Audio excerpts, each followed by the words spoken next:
Hello friends, my name is Zubair Ahmed. Welcome to my channel DOC Zubair. As you all know that हम sales of goods act 1930 के ऊपर discussion कर रहे हैं। इस act से रिलेटेड ऑलरेडी 2 वीडियोस में डाल चुका हूं। पहली वीडियो थी कॉन्ट्रैक्ट ऑफ सेल से रिलेटेड, दूसरी वीडियो थी sale and agreement to sale के बीच में डिफरेंस से रिलेटेड। वो दोनों topic exam point of view से जितने ज़्यादा इंपॉर्टेंट थे, इतने ही ज़्यादा आज की video exam point of view से आप लोगों के लिए रेलेवेंट है। और इस वीडियो में we are going to discuss difference between conditions and warranties. जिन लोगों को बीकॉम का पेपर देना है, बीकॉम ऑनर्स का पेपर देना है, सीए फाउंडेशन का पेपर देना है, उन तीनों के लिए ये टॉपिक बहुत ज़्यादा इंपॉर्टेंट है, the difference between conditions and warranties. So let's start. अगर अब तक आपने हमारे चैनल को सब्सक्राइब नहीं किया है तो प्लीज इसे सब्सक्राइब करें और आगे आने वाली वीडियो की नोटिफिकेशंस के लिए बेल आइकन को हिट करें। आज हम टॉपिक डिस्कस कर रहे हैं कंडीशंस एंड वारंटीज, और इस टॉपिक को डिस्कस करने से पहले मैं आप लोगों के साथ एक एग्जाम्पल को डिस्कस करना चाहता हूं। अगर आप उस एग्जाम्पल को तरीके से समझ जाते हैं तो आप इस टॉपिक को भी बहुत आसानी से समझ जाएंगे। तो मैं आपके सामने एक एग्जाम्पल रखता हूं। आप लोगों ने एक फ़ोन के बारे में तो सुना ही होगा, है ना? iPhone 11 Pro Max। हाँ, ये वही फ़ोन है जिसको खरीदने के लिए एक आदमी को अपनी दोनों किडनियां बेचनी पड़ सकती हैं, क्योंकि इसका प्राइस ही इतना ज़्यादा है, अप्रॉक्स 1,30,000 से 1,50,000 के बीच में। अब भाई कंपनी इतना ज़्यादा प्राइस उस प्रोडक्ट के लिए मांग क्यों रही है? एक बार ज़रा डिस्कस तो करें कि वो हमको क्या क्या फीचर्स प्रोवाइड कर रहे हैं। अब अगर मैं बात 11 Pro Max की करूँ तो कंपनी डिस्प्ले के नाम पर हमको super retina XDR OLED display provide करती है, जिस डिस्प्ले का साइज 6.5 इंचेस है। Really good. उसमें इस्तेमाल होने वाला ऑपरेटिंग सिस्टम iOS वर्जन 13 है, जो अपग्रेडेबल है 13.4 वर्जन तक। ये भी बहुत ज्यादा है। और उस ऑपरेटिंग सिस्टम को जिस चिपसेट के अंदर इस्तेमाल किया जाता है वो चिपसेट भी एप्पल A13 बायोनिक है, जो एप्पल कंपनी का अब तक का सबसे इंप्रूव्ड हार्डवेयर है। और उसका प्रोसेसर हेक्सा कोर प्रोसेसर इस्तेमाल करते हैं, जो अब तक की सबसे लेटेस्ट टेक्नोलॉजी है। मेमोरी के नाम पर आपको कम से ज्यादा 512 GB तक प्रोवाइड करते हैं। 512 GB सो ह्यूज है। अगर मैं उसके मेन कैमरा की बात करूं, जिसकी वजह से सबसे ज्यादा वो चर्चा में था, triple camera 12 megapixel with LED dual tone flash के साथ, और तो और फास्ट चार्जिंग और पता नहीं ना जाने कितने फीचर्स उस 11 Pro Max में आपको मिल जाएंगे। अब सर, आप यहाँ पर इस प्रोडक्ट की अनबॉक्सिंग क्यों कर रहे हो? आपका चैनल कोई अनबॉक्सिंग थोड़ी है, आप वो थोड़ी हो। सॉरी, नाम नहीं लूंगा, कॉपीराइट आ जाएगा। अब जैसा कि हमने इस फोन के इतने सारे फीचर्स को डिस्कस किया, अब मैं थोड़ा इस एग्जाम्पल को थोड़ा आगे बढ़ाने की कोशिश करता हूँ। आप इतना ज्यादा प्राइस अगर 11 Pro Max के लिए दे रहे हैं तो आप क्या चाहेंगे कि जितने भी फीचर्स मैंने अभी आपके साथ डिस्कस किए हैं वो सारे फीचर्स उस पर्टिकुलर मोबाइल फोन के अंदर होने चाहिए। लेट्स सपोज वैसे तो ये एप्पल वाले बहुत ज़्यादा खतरनाक लोग हैं। ये अगर अपने ईयर प्लग्स भी बेचेंगे तो फ़ोन के साथ नहीं बेचेंगे, उसके लिए भी अलग से प्राइस देंगे, उसको भी एक अलग प्रोडक्ट बनाकर लोगों से पैसा लूटना चाहते हैं। लेट्स सपोज, मैं अपने एग्जाम्पल के लिए बोल रहा हूँ, लेट्स सपोज मान लो कि कंपनी कहती है कि हम इस फ़ोन के साथ एक ईयर प्लग्स भी देंगे, और आप उस फ़ोन को परचेज करते हैं और फ़ोन के साथ साथ आप ईयर प्लग्स भी लेकर आ जाते हैं। अब यहां से शुरू होता है हमारा मेन टॉपिक। अब मेरा आप लोगों से सवाल है, आप उस प्रोडक्ट को लेकर आए और लेकर आने के बाद मान लो आपको महसूस होता है कि यार ये जो वर्जन इस कंपनी ने प्रोवाइड किया है वो iOS वर्जन 13 नहीं है, वो iOS वर्जन 11 है। जबकि कंपनी ने तो कहा था कि हम आपको iOS वर्जन 13 देंगे, लेकिन जब मैं एक्चुअल में उसे यूज कर रहा हूं तो जब जाकर मुझे एहसास हुआ कि ये तो iOS वर्जन 11 है, या फिर जो प्रोसेसर वो मुझे प्रोवाइड कर रहे हैं वो हेक्सा-कोर नहीं है, वो ऑक्टा-कोर है, या फिर जो मेमोरी जो मुझे इन्होंने बताई थी 512 GB, ये मुझे 256 GB दे रहे हैं। ये जो डिस्प्ले इन्होंने मुझे बताई थी, ये display super retina XDR OLED नहीं है, ये नॉर्मल OLED है। इसका जो साइज उन्होंने मुझे 6.5 इंचेस बताया था, ये तो एक्चुअल में 5.5 इंचेस है। अब आपको मेरी बात समझ में आनी चाहिए, जिन रीजंस की वजह से मैं उस प्रोडक्ट को परचेस करके लेकर आया था, जिन मेन रीजंस की वजह से मैं उस प्रोडक्ट को परचेस करके लेकर आया था, अगर वही सारी चीजें मुझे उस प्रोडक्ट के अंदर नहीं मिलेंगी तो मैं वही फोन जाकर दुकानदार के मुंह पे वापस मारूंगा और कहूंगा मेरे पैसे लौटाओ। क्या कहूंगा? मुझे पैसे लौटाओ, क्योंकि जिन चीजों की वजह से मैं इस पर्टिकुलर प्रोडक्ट को परचेस करके लेके गया था, वो चीज ही अगर इस प्रोडक्ट के अंदर नहीं है तो मुझे इस कॉन्ट्रैक्ट को वापस से रिजाइन करना है, मुझे इसको रिप्रोड्यूट करना है, मुझे इसे अवॉइड करना है, मुझे मेरा पैसा वापस करो। अगर आपको उस कॉन्ट्रैक्ट की वजह से कोई नुकसान हुआ है, डैमेजेस हुए हैं, तो आप उससे डैमेजेस भी मांग सकते हैं।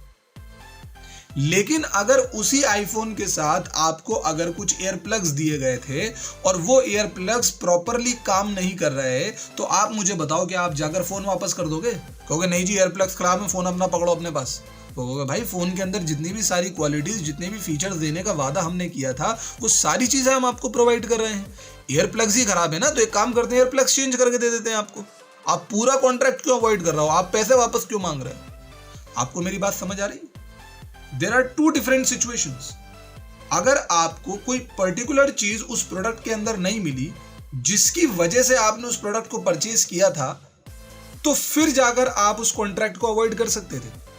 लेकिन उसके कोलेट्रल, उसका कुछ एडिशनल चीज आपको उस प्रोडक्ट के साथ मिली और वो चीज कॉन्ट्रैक्ट के लिए बहुत ज्यादा इंपॉर्टेंट नहीं थी, हर रेलेवेंट थी लेकिन बहुत ज्यादा इंपॉर्टेंट नहीं थी, तो उसकी वजह से आप कॉन्ट्रैक्ट को कैंसिल नहीं करा सकते।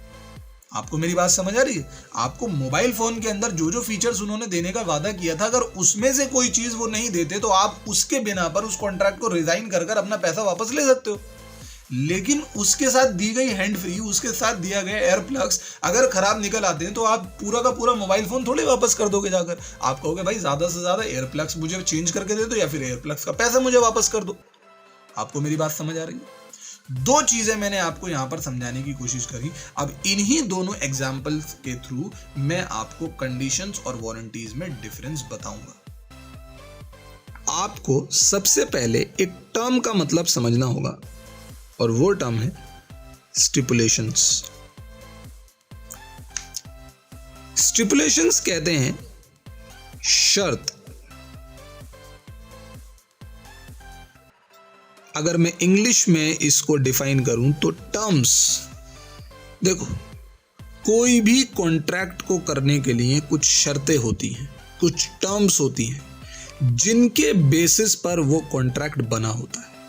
जैसा कि मैंने यहां पर लिखा, a contract of sale of goods.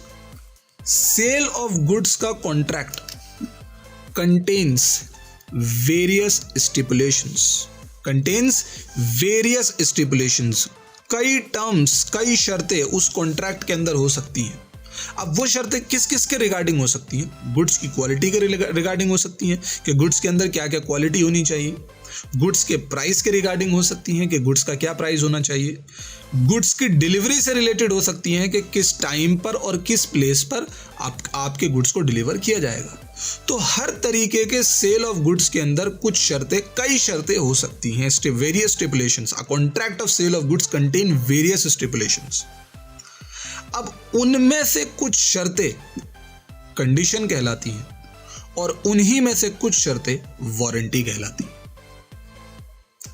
मैंने यहां पर लिखा, एक चीज समझे, हर कॉन्ट्रैक्ट ऑफ सेल के अंदर कई शर्तें, कई स्टिपुलेशंस आपको मिलेंगी, लेकिन सारी स्टिपुलेशन की इंपॉर्टेंस सेम नहीं होती। But all stipulations are not equal in terms of importance. In terms of importance सारी स्टिपुलेशंस एक बराबर नहीं होती, सबको सामान्य नहीं कंसिडर किया जाता। कुछ स्टिपुलेशंस कंडीशन बनती हैं और कुछ स्टिपुलेशंस वारंटी बनती हैं। कुछ स्टिपुलेशंस कंडीशन बनती हैं और कुछ स्टिपुलेशंस वारंटी बनती हैं। तो कौन सी स्टिपुलेशन को, कौन सी शर्तों को कंडीशन कहा जाता है और कौन सी शर्तों को वारंटी कहा जाता है, उसके बीच में पहले हम इन डिफरेंसेस को क्लियर कर लेते हैं, बाद में मैं डेफिनेशन बताऊंगा। देखो जी, सबसे पहले दोनों की मीनिंग मैंने यहां पर लिखा है। Condition, it is a stipulation. Condition एक ऐसी स्टिपुलेशन है which is essential to the main purpose of the contract. यानी जो कॉन्ट्रैक्ट का मेन पर्पस है ना, उसके लिए जो जरूरी शर्तें होती हैं, उन जरूरी शर्तों को हम कंडीशन कहते हैं। जैसे मैंने अभी आपको बताया था, जब मैं आईफोन परचेज करने गया तो आईफोन में जिस पर्पस से खरीदने गया था, अगर वही शर्तें और वही चीज़ें उस आईफोन में नहीं होंगी तो मैं उस कॉन्ट्रैक्ट को अवॉइड कर दूंगा। मैं उस कॉन्ट्रैक्ट को कहूँगा नहीं जी, मुझे ये सामान नहीं चाहिए। तो जो शर्तें, जो स्टिपुलेशन एसेंशियल थी main purpose of the contract के लिए, ऐसी शर्तों को कंडीशन कहा गया। आप इसको कैसे याद रखेंगे? आप कहेंगे essential to the main purpose. क्या बोलेंगे? Essential to the main purpose, यानी मेन पर्पस ऑफ कॉन्ट्रैक्ट की एसेंशियलिटी वाली स्टिपुलेशन को कंडीशन कहा जाता है। लेकिन अगर कोई stipulation, warranty, it is a stipulation which is collateral. Collateral कहते हैं secondary, which is collateral to the main purpose of the contract. यानी जो मेन पर्पस ऑफ कॉन्ट्रैक्ट की सबसे जरूरी चीज नहीं है, वो सेकेंडरी चीज है। हाँ जी, नुकसान उसमें आपका होगा, लेकिन उस नुकसान की आप भरपाई करा सकते हो, लेकिन उसकी वजह से पूरा का पूरा कॉन्ट्रैक्ट रिजाइन नहीं कर सकते आप। इसे कहते हैं essential to the main purpose और इसे कहते हैं collateral to the main purpose. यानी essential to the main purpose, collateral मतलब सेकेंडरी, मेन पर्पस की सेकेंडरी है। जैसे मैंने आपको बताया था, ईयर प्लग्स खराब निकले तो आप ईयर प्लग्स को चेंज करा सकते हैं ना, उसकी वजह से पूरा का पूरा कॉन्ट्रैक्ट नहीं आप अवॉइड करेंगे। समझ आई बात? ये नहीं है। तो कंडीशन और वारंटी के आपको ये मीनिंग समझ आया। ये ऐसी स्टिपुलेशन है जो मेन पर्पस ऑफ कॉन्ट्रैक्ट के लिए एसेंशियल होती हैं। आप कहेंगे essential to the main purpose of contract, आपको बोलना पड़ेगा essential to the main purpose of contract. इसे क्या कहा जाता है? Collateral to the main purpose of the contract. Breach का मतलब होता है कॉन्ट्रैक्ट का टूटना। अब ये एक और बेसिस मैंने यहां पर लिखा है। देखो, अगर सेलर जो है ना, सेलर वो ब्रीच ऑफ कंडीशन, क्या करे भाई? ब्रीच ऑफ कंडीशन, यानी जो इंपॉर्टेंट, यानी जो एसेंशियल थी ना main purpose of the contract में, उसमें से किसी एक चीज को तोड़ दे, तो भाई आपको पता है जिस बंदे का नुकसान होता है ना उस कॉन्ट्रैक्ट में, उसको हम कहते हैं एग्रीव्ड पार्टी। मान लो सेलर ने कुछ ऐसी टर्म्स बताई थी जो कॉन्ट्रैक्ट के लिए एसेंशियल थी, यानी कुछ कंडीशंस, सेलर ने कुछ कंडीशंस बताई थी या बायर्स ने कुछ कंडीशंस बताई थी। अब दोनों कंडीशंस को क्या कर रहे हैं? ब्रीच कर रहे हैं। यानी main purpose of the contract की जो एसेंशियल है ना, उसका ब्रीच कर रहे हैं, उस चीज को तोड़ रहे हैं। तो जिस भी बंदे का नुकसान हुआ होगा ना उस ब्रीच की वजह से, उसके पास अधिकार आ जाएगा। यानी उस कंडीशन का जो ब्रीच है ना, वो अधिकार प्रोवाइड करेगा नुकसान होने वाली पार्टी यानी एग्रीव्ड पार्टी को, कि वो पूरा का पूरा कॉन्ट्रैक्ट अवॉइड कर सके और कहे उसकी वजह से मुझे नुकसान जो हुआ है उसका डैमेजेस भी दो। यानी पूरा का पूरा कॉन्ट्रैक्ट भी खत्म हो सकता है उसकी वजह से। यानी जिस बंदे का नुकसान हो रहा है, अगर आपने कंडीशन का ब्रीच